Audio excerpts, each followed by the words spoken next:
No one expects to lose a mitten.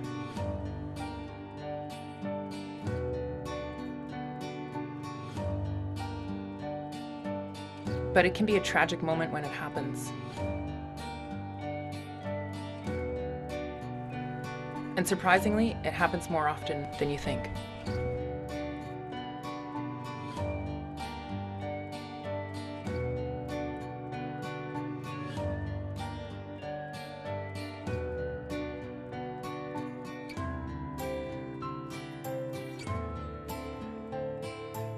Well, I lose mittens quite regularly, and always my left-hand one.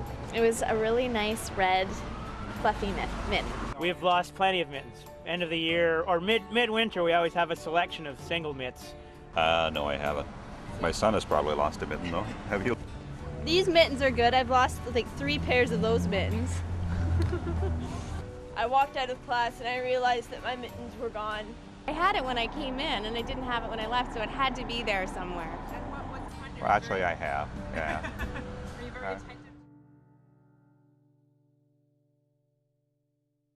I started the Lost Mitten project last winter. I started collecting the mittens and gloves, and I started collecting them for 2 reasons.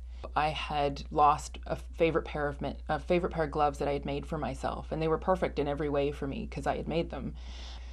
And probably a few years prior to that, I was thinking, it would be an interesting study to collect all these mittens and gloves that you find in the winter on the streets. And, what would happen if I just collected them all? I collected about 300 mittens and gloves on the streets, and I kept a record of the intersection at which I found it and the date.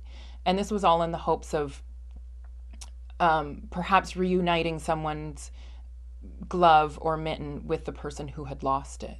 We need mittens and gloves to keep us warm in the winter. Without them, our hands would freeze. I mean, sometimes here in Ottawa, it gets to be minus 40.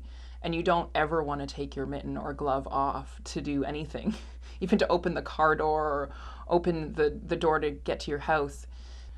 I think I have an inherent necessity for people to be warm. I think it's an unfortunate thing for people to be losing their mittens and gloves in the winter. And I have so much of a necessity for that not to be happening. That's why I'm collecting all of these mittens and gloves.